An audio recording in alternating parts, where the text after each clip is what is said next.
What's up, everybody? Welcome to Everything is Wrestling. I am your host, Joel Fernandez, and today we will be talking about WWE Money in the Bank 2023.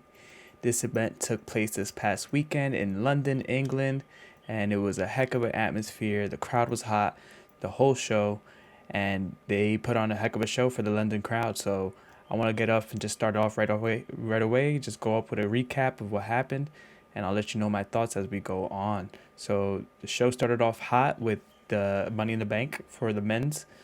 6 men competing to be called Mr. Money in the Bank. And we had Shinsuke Nakamura, Damian Priest, LA Knight, the hometown boy Butch, aka the Bruiserweight Pete Dunne, Ricochet, Santos Escobar, and Logan Paul, all trying to get that briefcase. And it was a fun match, lots of highlights, lots of big spots. We had the moonsault off the top of the ladder from Butch to the rest of the competitors, which was really awesome. Logan Paul and Ricochet attempted to do like a springboard Spanish fly off the ropes through some tables that were set up on the side, but they kind of didn't hit it all, and Logan Paul almost went head first, so I'm hoping he's doing okay. But it was a great spot. I saw what they were trying to go for. They didn't get all of it, but it still seemed to be a really fun, entertaining spot. And the match ended up with LA Knight climbing the briefcase, and the crowd was very hot for LA Knight. They wanted to see him win that briefcase. He was up there, and then out of nowhere, you just see Damian Priest's hand come up from out of the shot with the choke on LA Knight. He hits him with the broken arrow off the top of the ladder, and he then climbs back up, grabs that briefcase, and Damian Priest is your Mr. Money in the Bank. Or as he later proclaimed himself, Senor Money in the Bank, which I thought was awesome. After that, we had the Women's Tag Team Championship match. Here we had the champions, Ronda Rousey and Shayna Baszler, taking on the challengers of Liv Morgan and Raquel Rodriguez. And the match was okay. They seemed to be building around Raquel a lot, so when she got that hot tag, it was very impressive to see her just clean house. She really did have a really impressive hot tag. Then we saw out of nowhere, I don't know if this was ever really teased in any way, but Shayna Baszler completely just turns on Ronda Rousey, knocking her out from behind and then hitting her with the submission move, allowing for Liv and Raquel to hit their finishers and retain and win back those tag team championships. This really came out of nowhere. Ronda and Shayna seemed to have just become a team not too long ago, and I was pretty excited about this tag team because they are real life friends, and I know they're both pretty badasses when it comes to MMA and stuff, so it would be nice to see them go on a huge run. And the women's tag team division needs some work for sure, so I was excited to see where they were going with this tag team. But I must say I am intrigued to see why Shayna attacked her partner. You never really see partners attack their teammate mid-match while they're the champions. So that was pretty exciting. That's something that you don't see WWE do a lot. So that is a fun little twist in the story there. So we'll see what happens from here. I just feel like it came out of nowhere, but I think if we end up getting Shayna versus Ronda in a one-on-one type of feud, I think it could be really good, especially with no title involved. That's actually pretty exciting to see, like a feud with no title being involved, which is what we're seeing on the other side too with Becky and Trish. So there's a lot going on in the women's division, and I'm hoping that this is just a sign of more things to come, which is pretty cool. Then right after this, we did see the Intercontinental Championship match between Gunther and Matt Riddle. And this match was pretty good. It was a fun match. I do feel like they were holding off a little bit, maybe for a rematch down the road. But I really enjoyed how this match had like a fight feel. They were really just beating the crap out of each other. There wasn't many moves done. There wasn't many like suplexes or rest holds or anything like that. It was straight up punches and kicks and chops and submissions. And you could tell that Matt Riddle really wanted to get the job done. His character really wanted to get the job done fast, and he knew how dangerous the character of Gunther is. So he was just trying to end this match any way he could. And I really like the finish with Gunther hitting the power bomb, snapping on the ankle lock, and then taking a second to to take the ankle lock off for a moment just to give him a couple chops right to the injured foot and leg, and then slapping that ankle lock back on and having Matt Riddle tap out. I thought it was a really extremely well done finish, and I hope to see these two go at it again sometime down the road, for sure. After, we had a great surprise that I'm not sure anyone was really expecting. I mean, there was rumors, of course, but there was rumors that Drew's contract might end up being not picked up again, or he might not resign. He might go to AEW. There was a lot of rumors going around, but Drew McIntyre showed up. As soon as Gunther raised his IC belt, we hear the unseating of the sword, the Claymore sword that Drew McIntyre's whole music starts with, and we saw Drew McIntyre come out to the crowd erupting. Drew ends up going to the ring, stepping up to the Intercontinental Champion. Gunther shoves him, and then we get a Glasgow kiss straight to the head from Drew McIntyre. Huge headbutt. Then Drew hits him with the Claymore, leaving him down and out. As Gunther is out, Drew McIntyre picks up that IC belt and asks it like it was his, and he proclaims that he will be the next champion. And honestly, I'm pretty excited about a one-on-one match between Drew and Gunther. I think this is going to be a really good, fun, marquee matchup for SummerSlam, most likely. We'll see what they end up doing, but I see this being like the opener for SummerSlam. I could see this being a really hot match to start and get the crowd hot for the show. So I could see this being a show stealer at SummerSlam. So we'll see what ends up happening, but that definitely seems like where they're going. Then we had Cody Rhodes and Dominik Mysterio. I don't know what it is. This match was okay. It's weird because, yes, Dom is like the most hated heel at the moment in WWE, and then Cody Rhodes is like the most over babyface in WWE.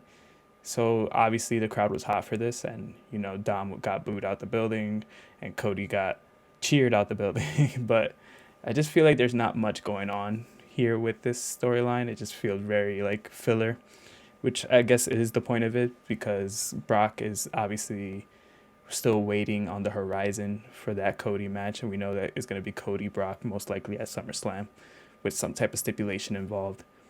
And I know that match is going to be good, but I'm also just kind of hoping that we get back to the Cody Roman storyline eventually. I know the Bloodline is busy with their own issues right now, but it just seems like after WrestleMania, Cody's kind of just been waiting around, waiting in the water in a bit, and he's not really doing much. And I would love to see where he goes from here.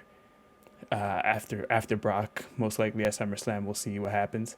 But I feel like they're keeping Cody and Roman separate for a reason. I know they're on separate shows, but I think that's going to be the plan for WrestleMania 40. I could see Cody maybe winning the Rumble again and going after that title one more time.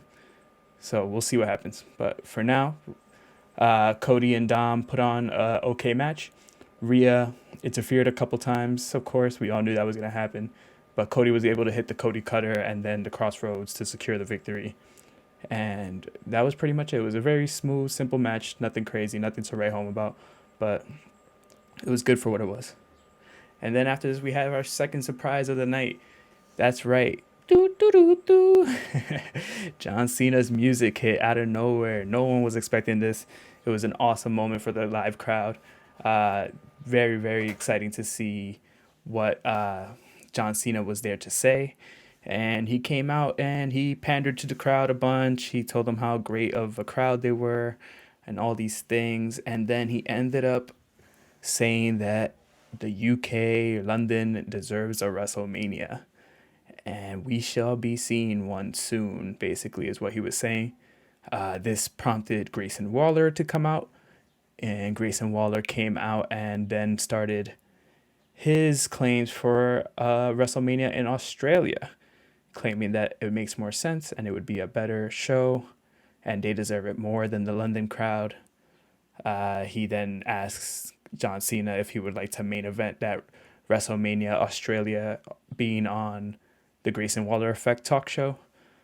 John Cena then declined, turned his back, and this gave Grayson Waller the opportunity to attack him from behind. John Cena did what he does best, and he got the upper hand, of course, out of nowhere, and he hit him with the attitude adjustment and walked out the ring. This segment did nothing for me at all. I mean, I know this was a segment more for the live crowd to pop the crowd, and if I was in the audience, I probably would have gone nuts to hear John Cena's music too, even though I wasn't a big fan of his during his tenure. But it's just the nostalgia factor and the fact that whenever anyone makes a comeback to wrestling, you get hyped for that moment. But I guess what this segment really did for me is just it kind of confirmed some thoughts I had before, which is Austin Theory and Grayson Waller are the same exact person.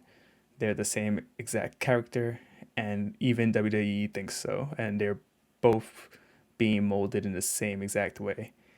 And I'm not sure whose thoughts were this and why they would put them on the same show when they did the draft, but it's becoming very obvious that they're the same character, and we need to switch things up. And just having Waller fill in the Austin Theory role when Austin Theory and Cena just did this at WrestleMania is literally the same thing. And now we're going to get the same thing. I'm hoping this is just a one-off. I don't want to see a Grayson Waller versus John Cena feud, but maybe a WrestleMania match in the future just to give Grayson Waller that exposure.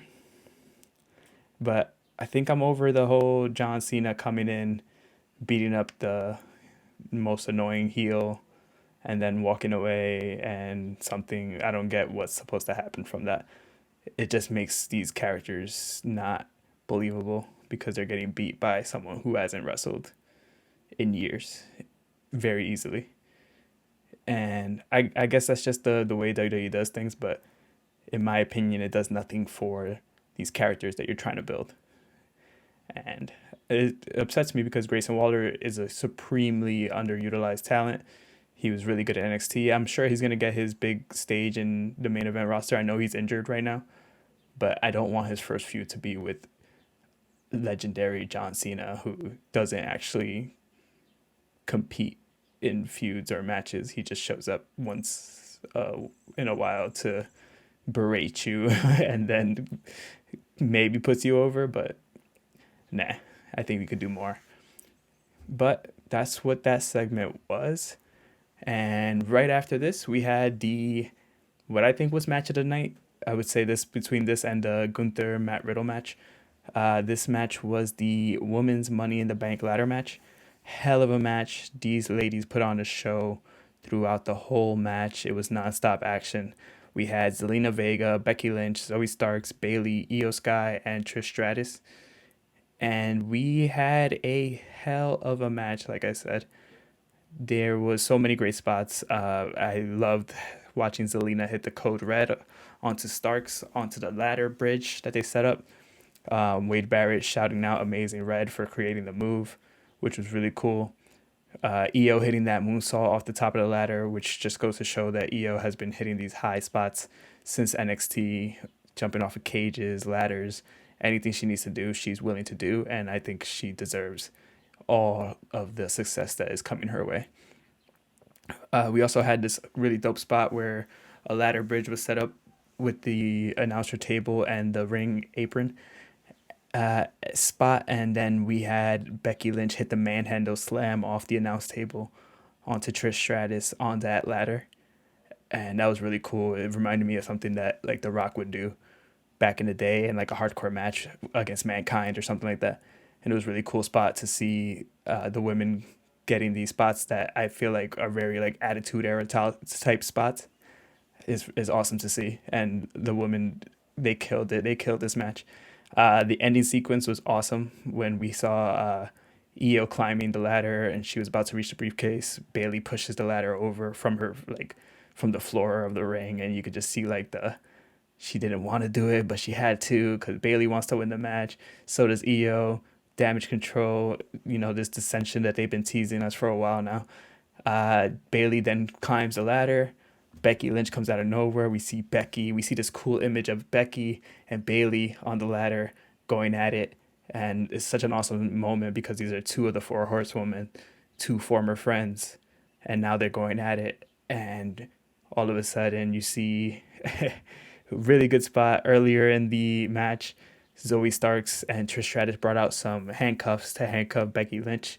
So they managed to get one handcuff on one of Becky Lynch's wrists, but the other one was free.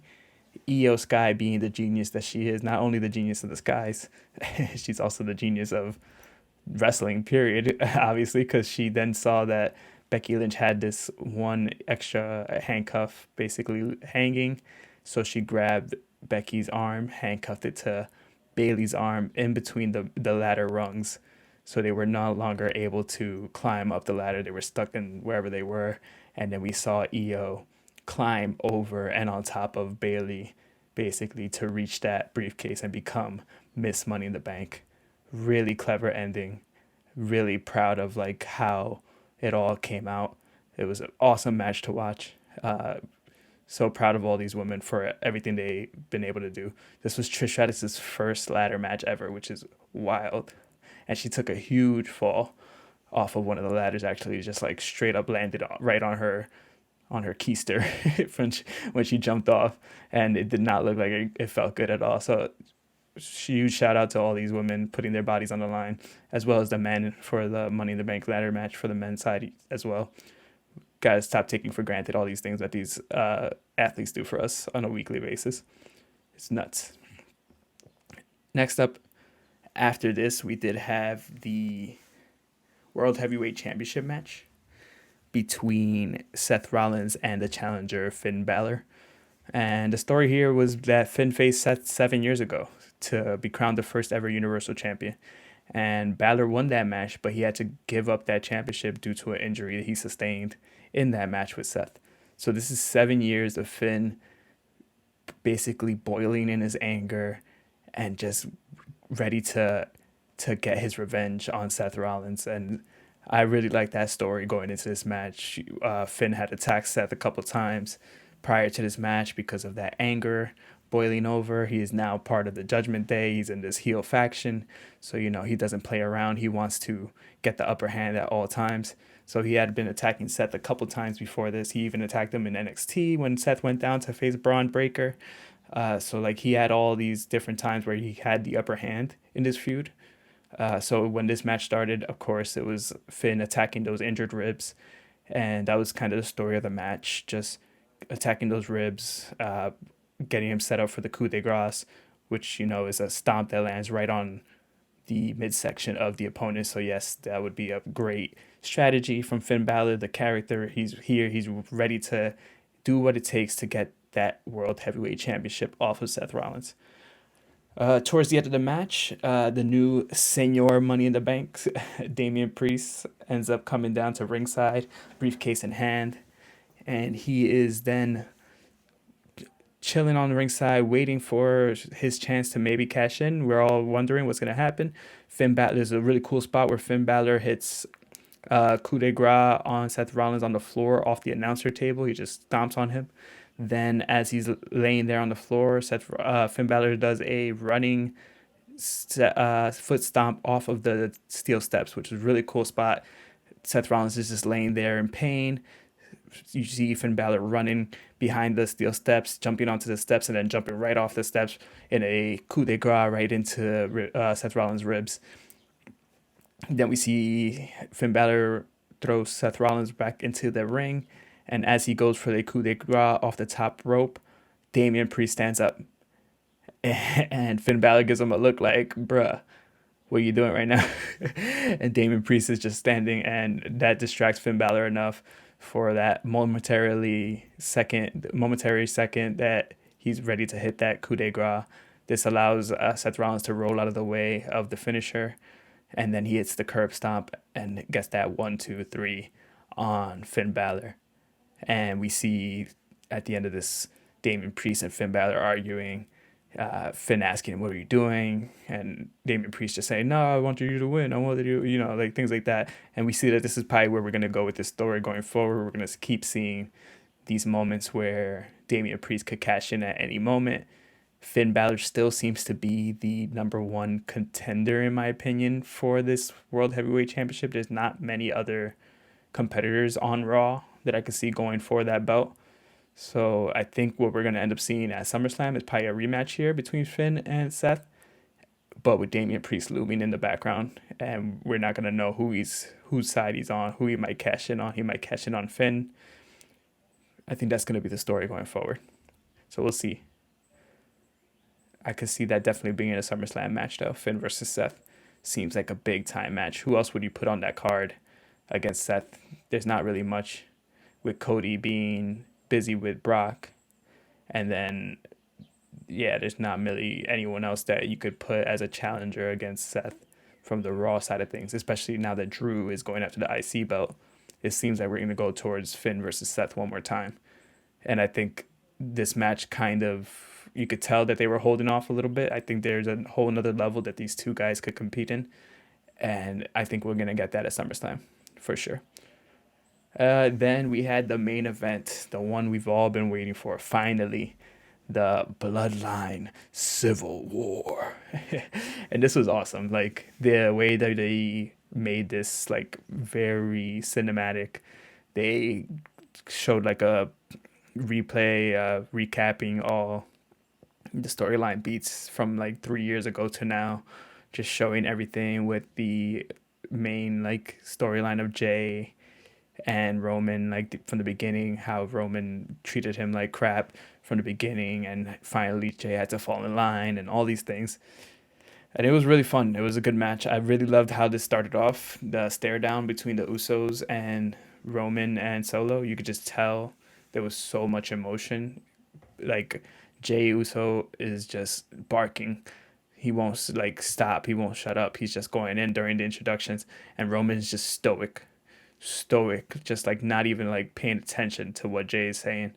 And Jay's like, oh yeah, like you just hear him talking all this crap, and you could just tell that for Jay, like, it's perfect representation of both of their characters, because for Jay, this is everything. This is his family, this is his passion, this is the emotions that he's been pent up for 3 years of him just falling in line. He's been waiting to get his hands on Roman Reigns. And for Roman, this is just business. Like, I'm sorry that we had to get to here, but this is what it is, and now I gotta take you guys out. That's Roman's character. He's like, you guys are messing up my status as the head of the table, my status as the tribal chief. I gotta take you out. That's how he's thinking, and I think that was really cool. It was a really cool representation of both of those characters, and the match was great. It was another great addition to the amazing story they have been telling with this bloodline.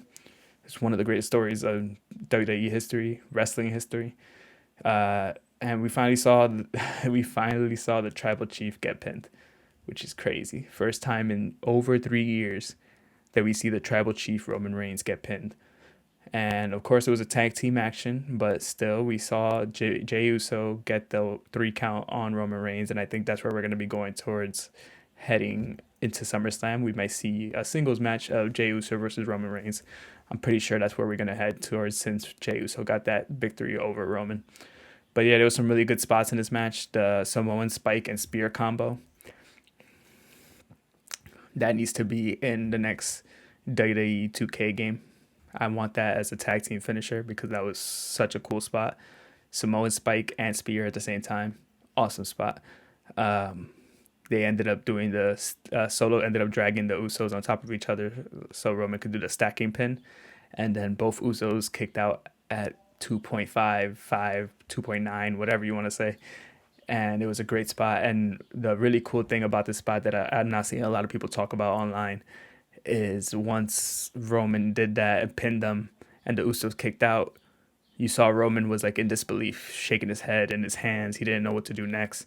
And Solo actually was the one that asked him, that told him, like, yo, let's stay on them.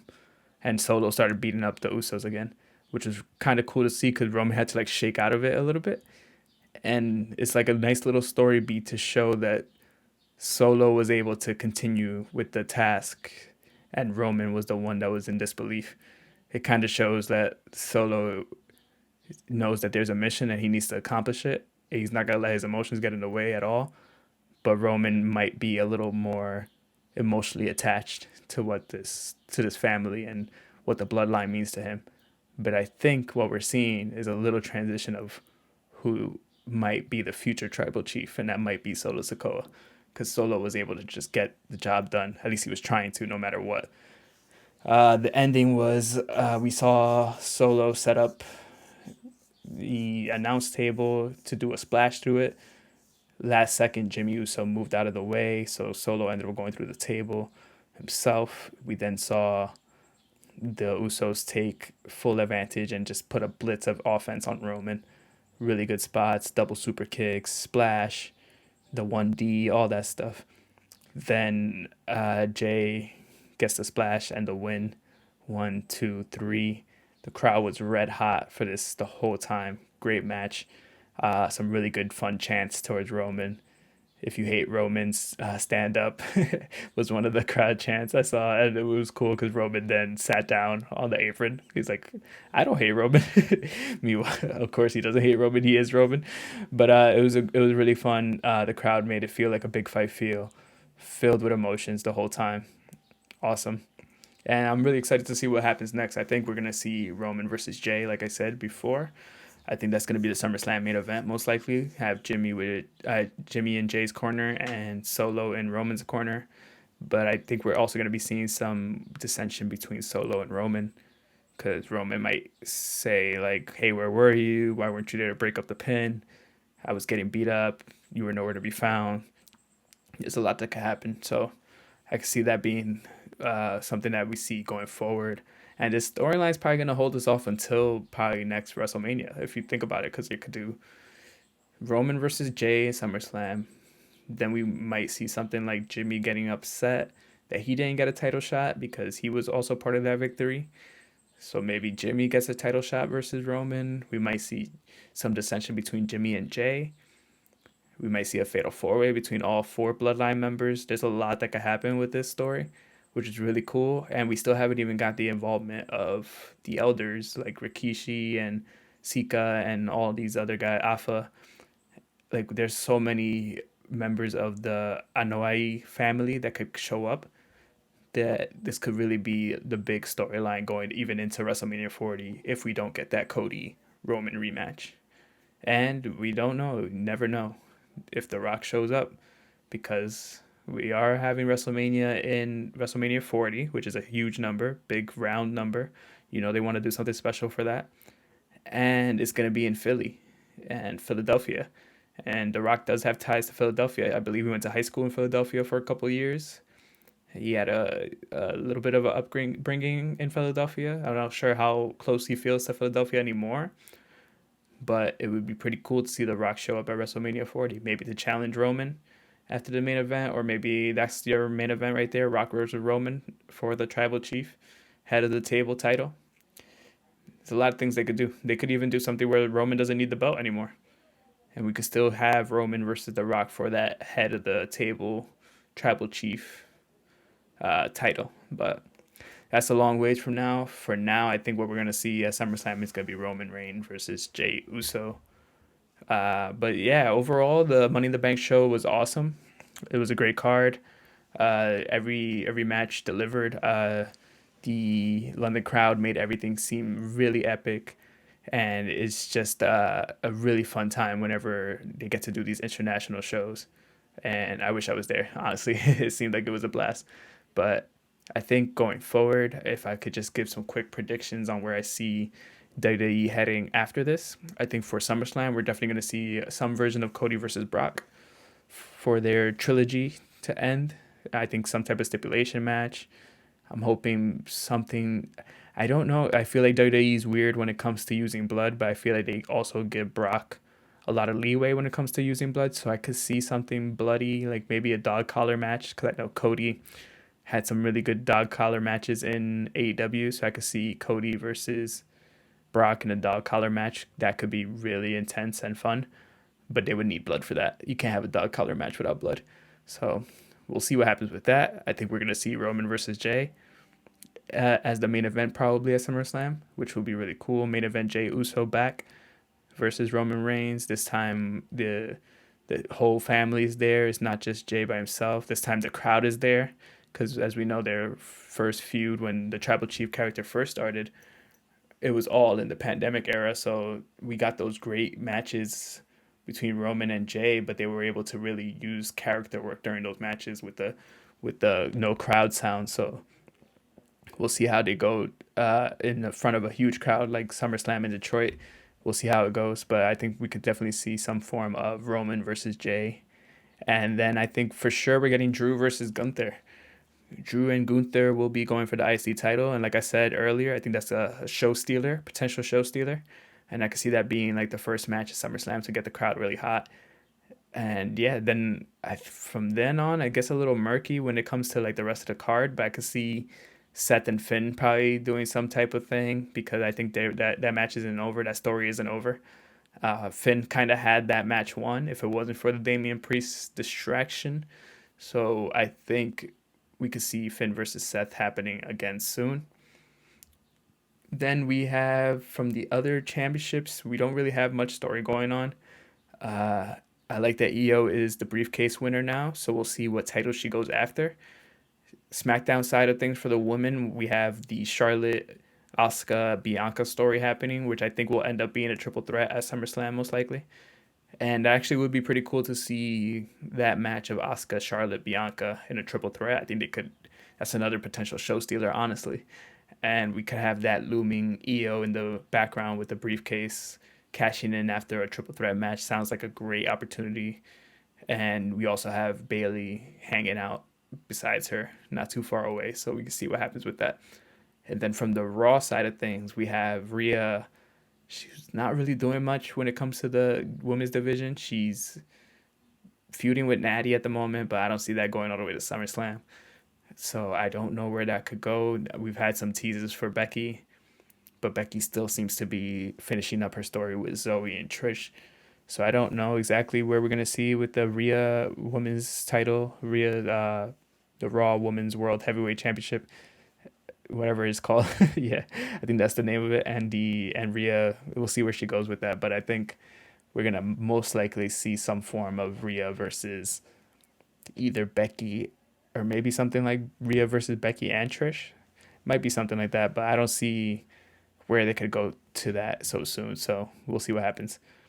And then for the tag team titles, I haven't seen much storyline development there either.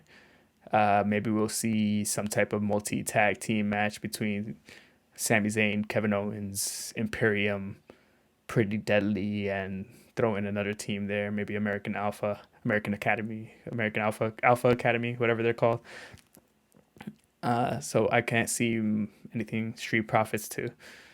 Yeah, so like maybe we'll have some type of tag team, multi-man match. It'd be cool to see maybe like an old school tables, ladders, and chairs match. I haven't had one of those in a long time, but I don't know if they're willing to do that so close to the Money in the Bank pay-per-view.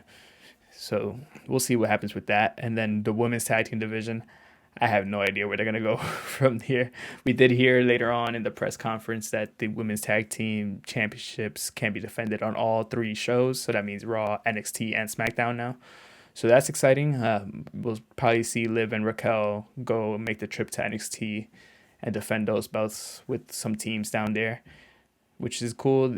I could see that being a nice like exposure for the NXT crowd and for the NXT superstars down there. So at least that's one thing that I could say that Triple H has really been really good with since he's taken over the booking. He has made NXT seem like must-see TV during the main shows, which is really cool, and we'll see how that progresses. But yeah, I think that's it for now. Like I think that's all I have going for SummerSlam. We'll probably have some more thoughts as we go and get closer to that date. But yeah, Money in the Bank was a great show. I hope everybody catches it and gets to see it. Those were my thoughts real quick. Uh, Hopefully you guys enjoyed it. Please subscribe, like, comment. Let me know what you guys think. What was your favorite match at Money in the Bank, and what are you looking forward to after Money in the Bank with as the storylines progress? Who is Damian Priest gonna cash in on? That's a whole nother thing. He has this briefcase now, Senor Money in the Bank. Who could he cash in on? He could cash in on Roman Reigns, the Tribal Chief. I don't think he's gonna do that though. He could cash in on Seth Rollins, which I think is a really good idea. And then they had that match already, so they kind of have like there's a little bit of a feud there.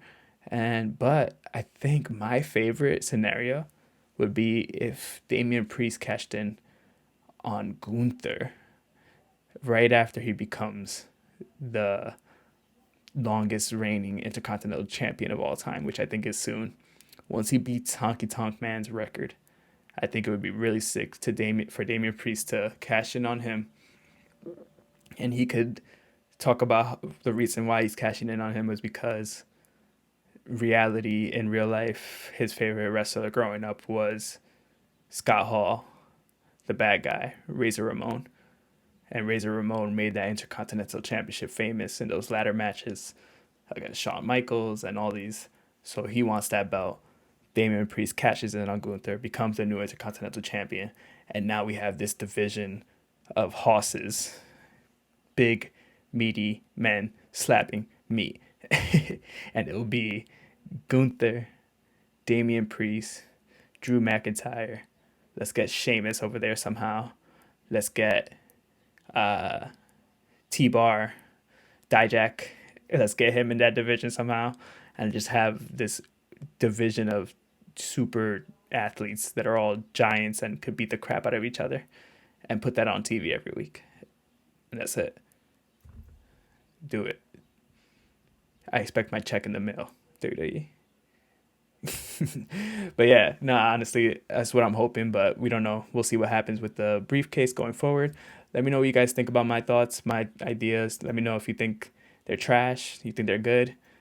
Let me know. But for now, peace. Remember to subscribe, like, do all those fun things. Peace out.